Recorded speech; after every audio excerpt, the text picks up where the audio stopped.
national leadership of the All Progressives Congress is not pleased with the reception the party got at its presidential rally in Ogun State and is threatening to take stiff measures against sponsors of the violence after the polls.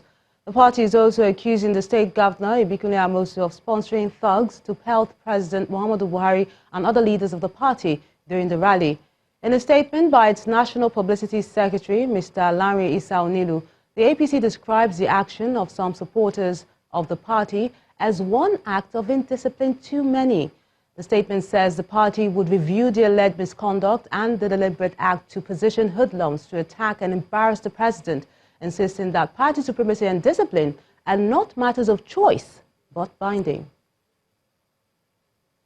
Meanwhile, the governor of Ogun State, Nnamdi Amosu, has been reacting to the rowdy scene that played out yesterday and the accusations coming from his party. According to him, it was the people's reaction to their disdain to how some party leaders are handling the politics of the state. Governor Amosu also blames the reaction on what he calls the wrong use of words by some party leaders. He, however, disagreed with views that the president was booed, insisting that the president is a friend of the state and would never be embarrassed. Now let's cross over to our Abuja studios, where Linda is standing by with more political stories. Hello, Linda.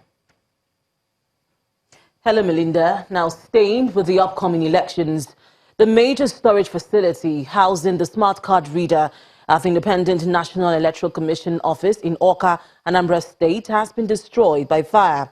Speaking to Channels Television, the resident electoral commissioner in charge of Anambra State, Mr. Nwachukwu Orji, says the cause of the fire is yet to be established, but investigation has commenced.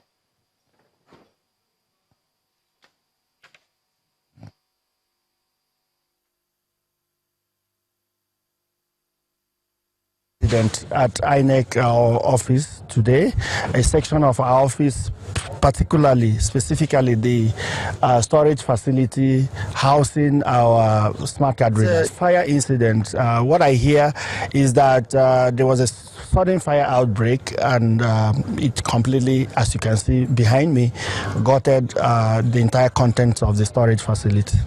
We are still making assessment and then we'll determine the extent of damage that has been done. I hear that already reports saying that the election might be affected by this. It's too early to make that kind of conclusion. I think that what we need to do is to conduct a proper assessment, and then after such an assessment, we'll now be in a true position to establish where things are.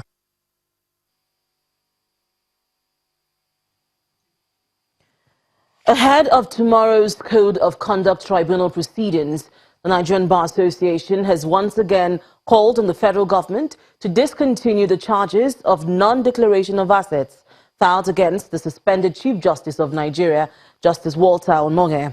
In a statement by its president, Mr. Paul Usoro SAN, the NBA commended the federal government for adhering to due process by submitting the EFCC petition against Justice Onnoghen to the NJC for consideration.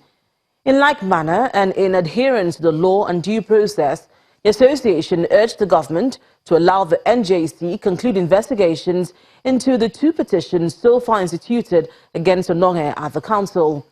Just yesterday, the NJC had given Justice Onnoghen 7 working days to respond to the EFCC petition against him before adjourning its sitting till Wednesday, February the 13th. At the sitting, the NJC would also review a report of its pre-assessment committee on the petitions against Justice Onnoghen and the acting CJN, Justice Tanko Mohammed. And that's all from Abuja. Back to you, Melinda. Thank you so much, Linda. Now, the INEC leadership says the initial assessment of the fire incident in Anambra State that my colleague Linda spoke about reveals that a total of 4,695 smart card readers were destroyed. A statement signed by the National Commissioner and Chairman, Information and Voter Education Committee, Mr. Festus Okoye, assures that immediate measures to ameliorate the situation include the mopping up of some spare card readers from other states. He adds that with steps taken so far, the Commission remains confident that the election will proceed as scheduled.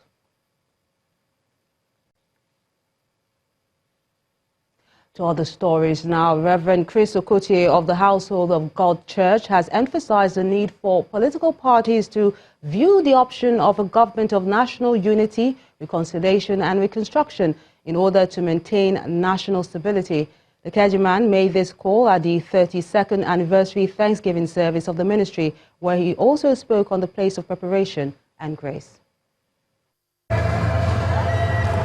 Members of the Household of God Church congregate in their numbers for a Thanksgiving service to commemorate the 32nd anniversary of the ministry. Maker of the heavens and the earth. As expected, prayers, worship and songs of praise rent the atmosphere.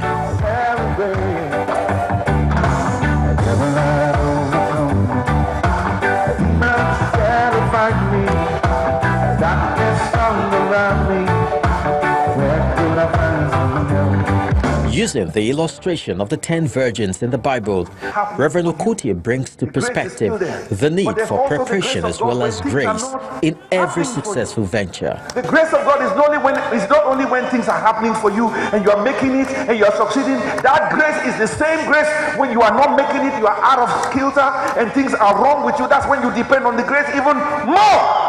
It takes the church down memory lane with various songs that have for 32 years played a part in their services.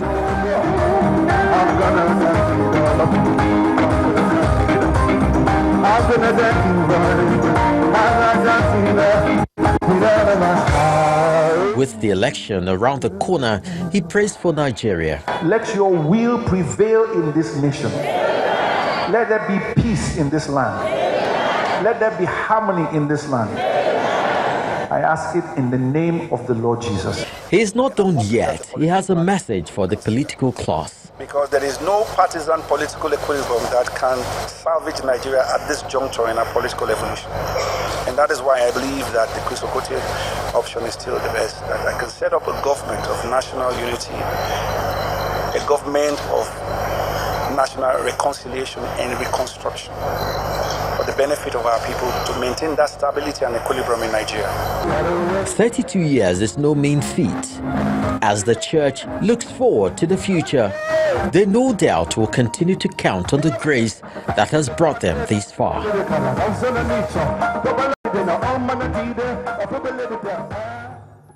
Some company news now. Interswitch Group, a privately owned company, has held a national science competition in Lagos for secondary school students from all over the world to promote and reward knowledge amongst Nigerian youth.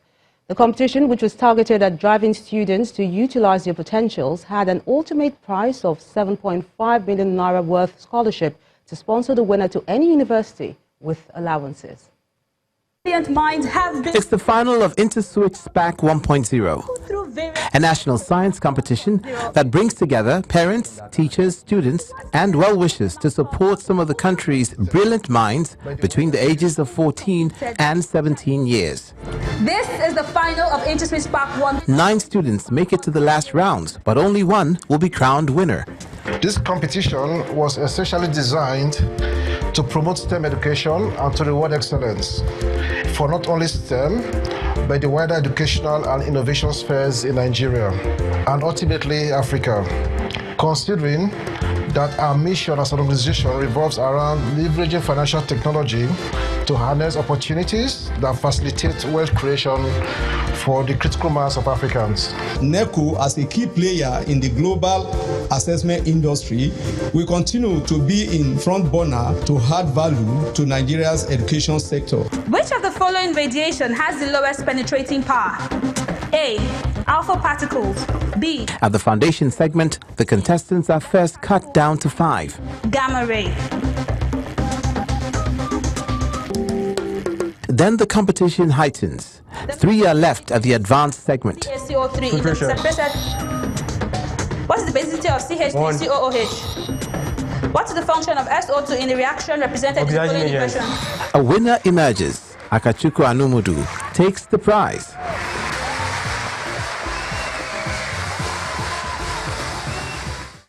When I saw this kind of competition on TV, like, maybe these children are just lucky. Maybe I can't just go there and talk or answer questions because I had stage fright.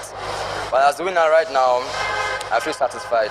The Interswitch SPAC National Science Competition is a Switch of Future initiative which aims to promote and reward the study of science, technology, engineering and mathematics subjects among senior secondary school students. We'll get the latest GDP figures for the month of January. That's on Business News, and is standing by.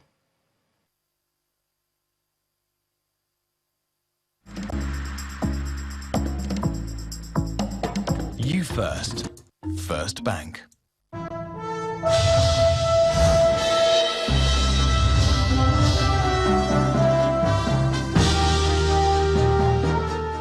Thanks a lot, Melinda. That's very true. We begin with Nigeria's gross domestic product, which grew by 2.38% year-on-year in the fourth quarter of last year. That's when you compare it to the 2.11% which was recorded in 2017. The latest figures from the National Bureau of Statistics shows the real GDP grew at an annual rate of 1.93% in 2018, and that's when you compare it to 0.82% which was recorded in 2017. The figures also show the 0.55% increase when compared with the 1.81% recorded in the third quarter of last year. The non-oil sector was the major driver of growth, accounting for 92.94%, while the non-oil sector contributed only 7.06% to real GDP in the quarter under review. Analysts had previously forecast a 2.1% expansion, saying that growth was expected to slow ahead of the country's election.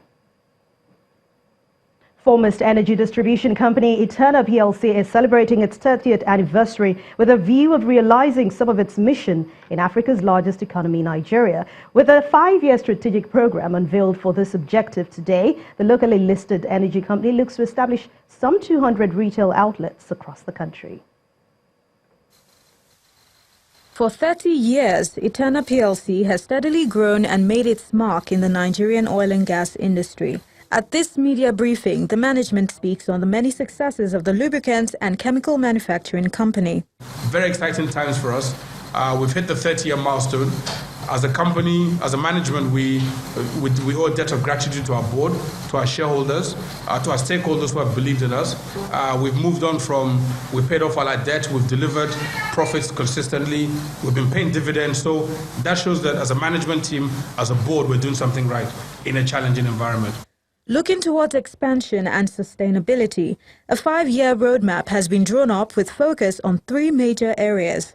The lubricants business, the fuels business, and what we call any other business. So from the corporate perspective, we hope to have 200 petrol stations in the next 5 years. That's our target. So every year we're building petrol stations, we are leasing petrol stations, and we are branding petrol stations across the country. That's why you see that year on year now, you're going to start seeing us doubling our capacity. We also have big filling station owners that also buy from us. Not only everybody that has filling station has a depot, so we have a couple of them that we partner. When we bring product, we also try and service the space of the market. But our major focus remains the filling station business. We're bringing the jobs into Nigeria rather than taking them out.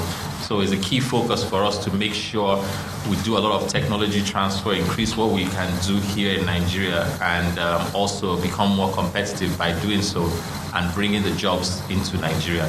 We have a way of tracking every aspect of the strategy to make sure that whatever we are doing, it's in line with the strategy, and then we are able to measure the performance of and the effectiveness of the strategy. At the Nigerian Stock Exchange, the team meets with the broker-dealer community, assuring traders of a stronger corporate governance structure.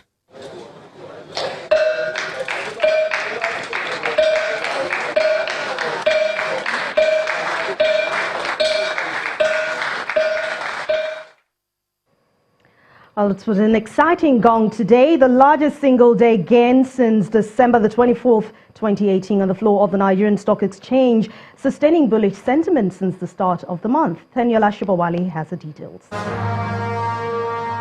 Thanks, Dan. Key indicators at the stock market surged by outstanding margins at the close of today's trading session as bargain hunting continues to drive positive investor sentiment almost across board. The NSE's main index skyrocketed by 2.17% back to the 32,000 level, while the equities capitalization hit the 12 trillion naira level after gaining 254 billion naira. Traders attributed the market's sustained rally to repositioning for positive election rally and the expected release of impressive end-of-year results from listed equities.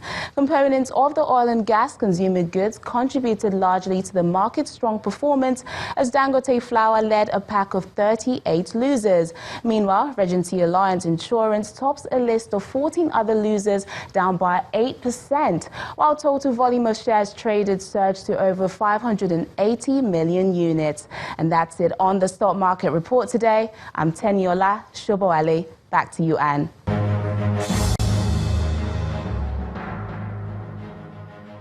Thanks a lot, Teniola. Apart from African stock markets, major global bourses have also ended today's trading session higher on reports that U.S. lawmakers have secured a deal on border security funding. Let's check out the numbers for today.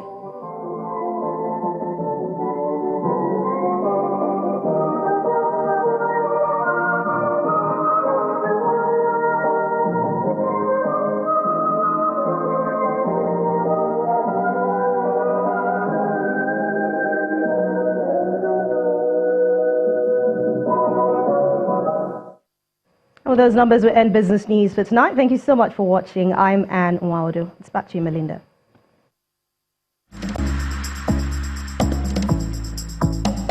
You first. First Bank. Many thanks, Anne. Still ahead on the news at 10. Seven-time champions Flying Eagles of Nigeria will play for a ticket in the final of the Under-20 AFCON when they face the Junior Eagles of Mali in the semi-final tomorrow. That's on Sports News. Stay with us.